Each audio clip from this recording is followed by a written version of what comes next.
since Dana White announced the fight will be at the Spear and Mexicans Independence Day, that was dream to fight there. I'm sure every UFC fighter was dream to fight there, so I was one of them, and that's why I was making all the skits and videos, because I was doing two jobs together. I wanted to get Sean O'Malley's fight, and I wanted to fight at the Spear, and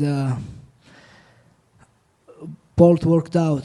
So, and I'm grateful. And when I got called 2 months ago, and I was fighting for the belt and Mexicans Independence Day at the Spear, I was so happy. I was very excited because this is a special event, one and only. But the next day, I was just focused for my fight, and yeah, right now I'm just focused on my fight, and everything is cool. But I'm a professional, and I have to do job.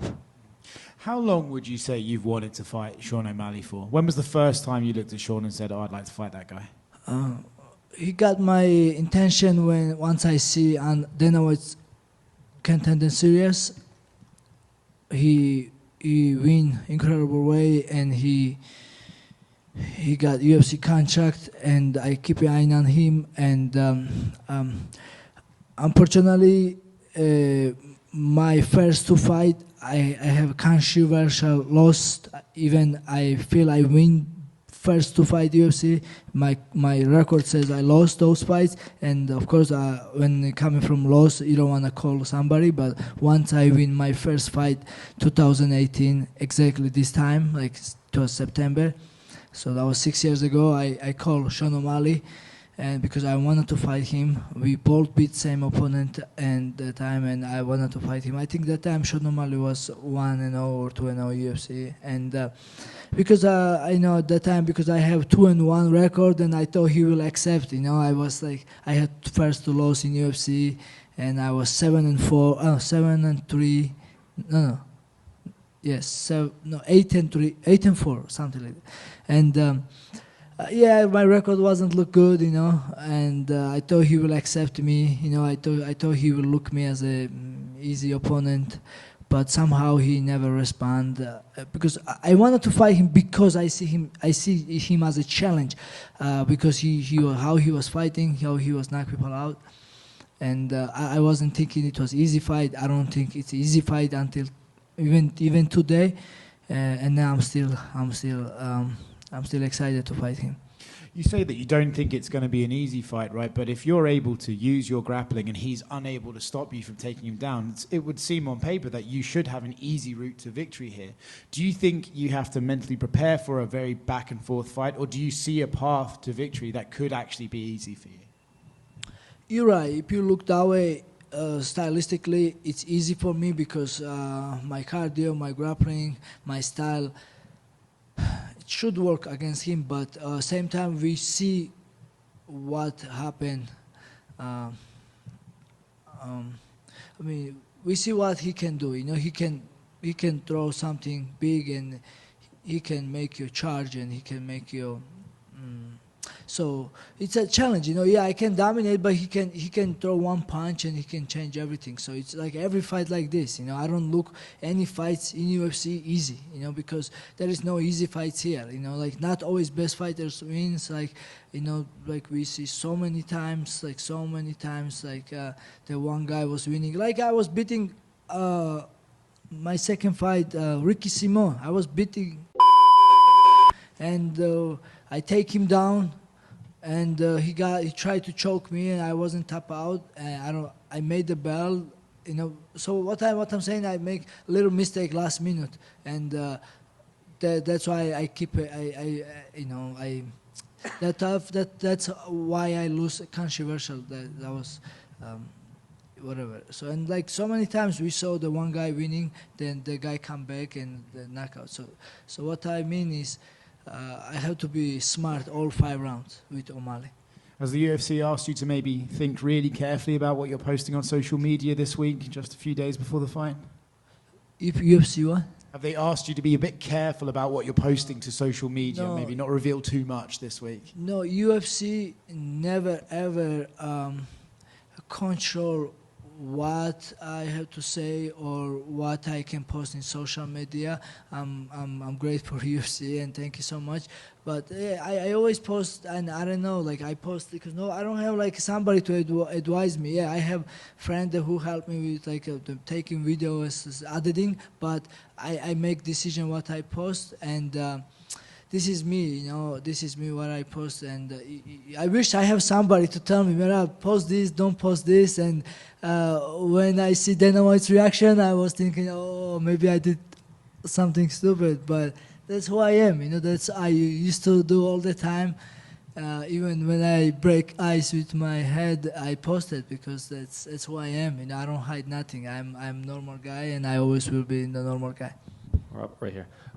Sean was in here, and I asked him if it was personal at all between you, considering, you know, we saw you on the countdown. You were watching his fight against Cheeto, and you said, and Sean O'Malley said you had a very punchable face.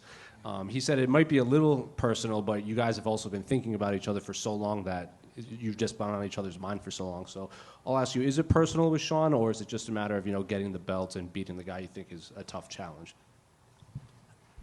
No, it's not. It's not personal. This is professional fight. This is for UFC belt. This is for legacy. And yes, I was mad about him like a couple times.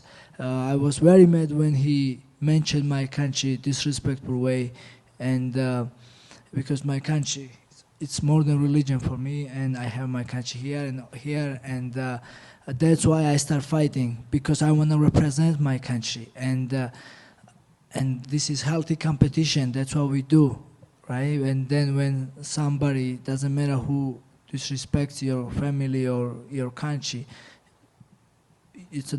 you have to be mad. If you are man, you have to be mad. And I wanted to smack his face that time, but now I have even more important thing to beat him on Saturday night and grab his belt, take his belt, and I can talk after the fight. You know, maybe I can forgive him, and or we just can just talk. I'm gonna keep it that way. I want to just win and show him he has to be humble and he has to respect everybody. Yeah, I don't want to like now, like today, how I feel. It's nothing personal. It's just professional. We saw the videos of when Ilya won. He went back to Georgia with the belt and the crowds when he was in the car and they were chasing him and waving. Have you envisioned that for yourself, bringing the belt back home? Of course. Last couple times I went Georgia, I had a beautiful experience of like you know, the airport always packed, the people, they waited for me, everybody showed me love, and every time I fight here in US, my country staying up all night, or they wake up very early watching everywhere. All Georgians knows me and they give me so much support. I cannot even imagine how happy my country will be if I win the belt, and it will be second belt for my country. And actually, last couple times, I try to go in Georgia, like don't tell nobody, because I cannot do my things. I cannot even see my family because I got stolen everywhere, wherever I go. So, of course, this time when I win the belt, of course, I'm going Georgia and I'm celebrating with my people. And of course, we're gonna come outside in street, and it's gonna be crazy. You guys will see like how crazy it will be. And yeah, I just wanna enjoy with my people, and I wanna also visit couple countries and bring the belt, and I wanna show them. Look at me, I'm like small guy, normal guy, Merab, coming from village, coming from Georgia, but I work hard, and hard work got me this belt. And you guys work and chase your dream, you guys can do whatever you want. So I want to show them, like I want to visit couple countries, European countries, and of course I want to go Mexico too, you know, as I came adopted Mexican now. So, and yeah, that's it. I don't want to think over, because I just want to feel everything natural, everything organic. I don't know what I'm gonna say, I don't know what I'm gonna do, but I know one thing for sure. When I will have this belt and this status, champion status, I want to do lots of great things for young fighters and motivate people and open some jiu-jitsu, MMA gyms in my country or other countries. I want to do lots of charities. I have so many things in my mind and my head to use this opportunity, use this status to do good things. But now I have a couple of days to finish my work. First, I have to make weight. That's what I'm focused on. And second, I have to just make to the cage, and I know what I'm going to do in the cage. Right. And then this last one for me. Sean's coach had said he thinks it would be hard for you to find someone that kind of mimics Sean and fights like Sean and is long like Sean in camp. Did you find anyone specific to help you train specifically for the length and the reach of Sean?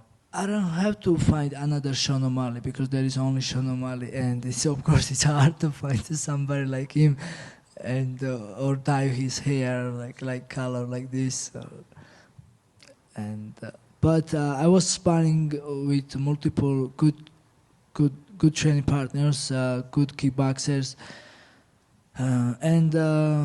But the main thing, I was focused on myself. I don't have to focus on somebody else. That's how I was always. I was just keep doing my thing, and I have great training camp. I feel great. I'm healthy, happy, ready, hungry, motivated, and many more.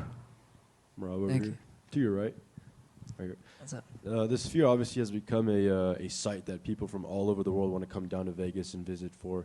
For you, in your case, you train here and reside here in Las Vegas. Do you think you just, for example, driving by it, does that get you more excited maybe than someone coming from somewhere else over the world to come see the sphere?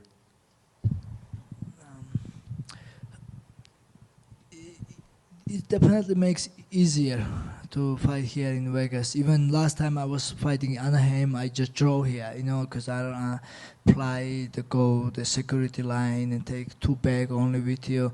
Now I'm just gonna draw here everywhere, and Vegas is so much easier, like to training here and warm up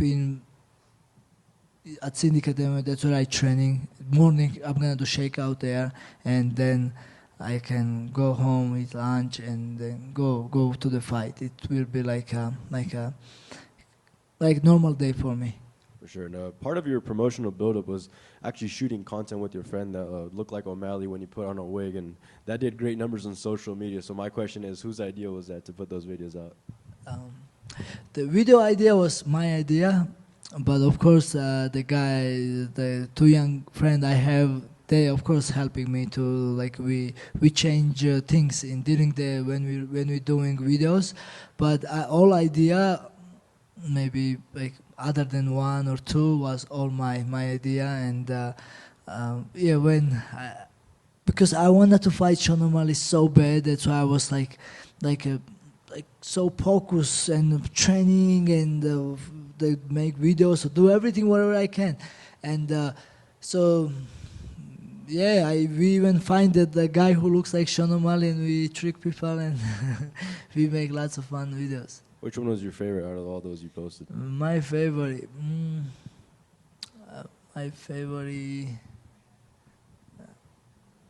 maybe me as a firefighter. When Sean was smoking, I just go in, he was smoking, the smoke coming out, and I open the door, and what are you doing, bro? We have a fight. You gotta go 5 rounds. I don't finish people, I need your cardio. Sure, and last one for me. Have you worked on your Spanish since embracing the Mexican crowd in Anaheim? See. Just see, or? See, what do you want? You want us meet? Thanks, Merab. Merab back here. Merab, O'Malley said he's more Mexican because he has a Mexican family. For the record, on Mexican Independence Day, are you saying you are more Mexican than Sean? Brother, yes, he has a Mexican family, but I represent Mexico, And I spent some time in Mexico, training camp. I was in Tijuana eating tacos, training there, and I have Mexican friends, and I mean, I love Mexico and Mexican people, and so if he do same, that's good for him. And I'm not sure who's more Mexican, but I will be happy to show good performance on Saturday and make Mexican people proud, and visit Mexico again, but now this time with the belt and as a champion. Will you be wearing the jacket you got from Sean O'Malley at the press conference tomorrow? No, no. That's already. We are already. I mean, I'm not. That's okay. I mean, that's already passed. You know. He did stupid. I make fun of him. Now, let's do this professional way. You know. I'm here to handle business, and he can have his jacket. I just want his belt.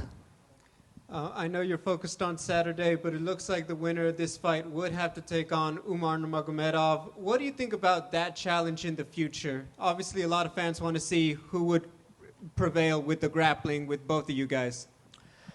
First, I have a top opponent, Sean O'Malley, and I'm focused on him. And God willing, after I win against him, whoever UFC wants to me fight, I will fight him. You know, I never choose my next opponent. Always whoever UFC offer, I fight. And if Umar is my next opponent, that's fine.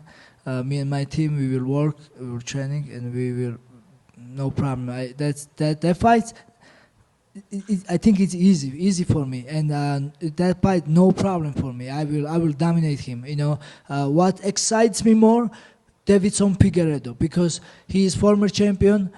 So I already beat 3 former champions. Sean O'Malley is champion now. He will be my 4th champion, and if I fight Figueiredo, that will be my 5th champion. And I don't think somebody else do this. That's my goal. And Figueiredo, he has a knockout power. He has a good submission, good ground game, lots of experience. He's bigger than me, and also he dominates former title challenger Chito Vera.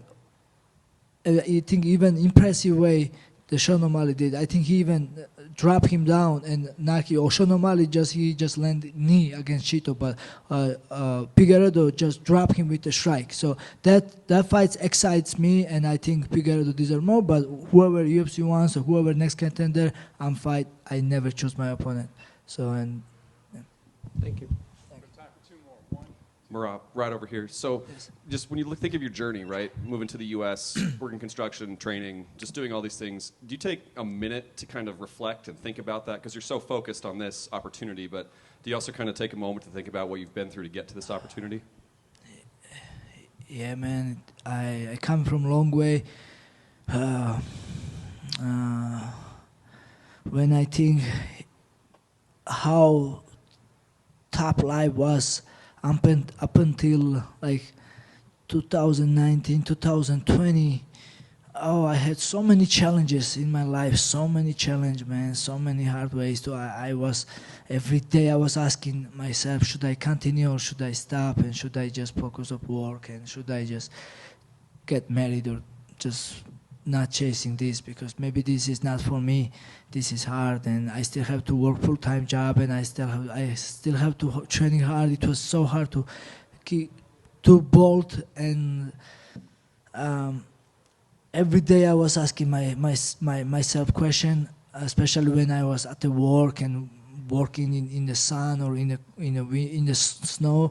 But when I was going home, and I was still going to practice, I was still working hard, and after 2020, a lot of things changed. I get more fights in UFC, and I started making good money, and I quit my job, and I became full-time fighter, and I moved to Vegas, and everything came. I fixed my immigration papers, you know, and I can travel to my country or whatever country I want. now I came citizen and I can slap Sean O'Malley's coach and nobody will deport me from US, and I'm happy about it. And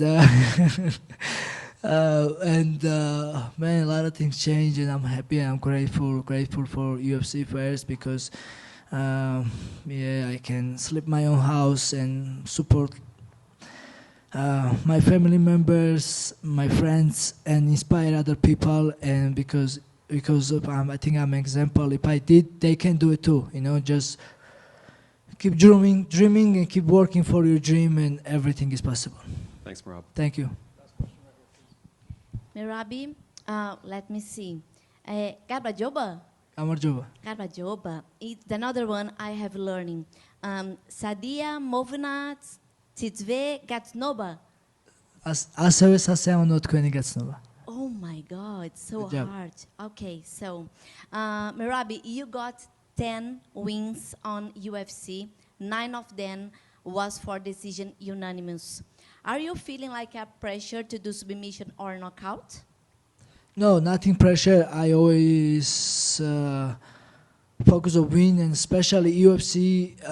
I want to, of course, finish, but I had top opponents, and it was very hard to finish Brett Katona, and it was very hard to finish, of course, Henry Cejudo, Josie Aldo, Peter Yan. I always fought like top guys, even John Dodson, like nobody finished those guys. And I have decision against him, but I'm feeling I can finish O'Malley. But there is no pressure. Winner is winner. No one judge winner. But because I'm gonna show good fight, good performance. I'm gonna look finish. I'm gonna stop him or TKO him or knock him out or make him sleep.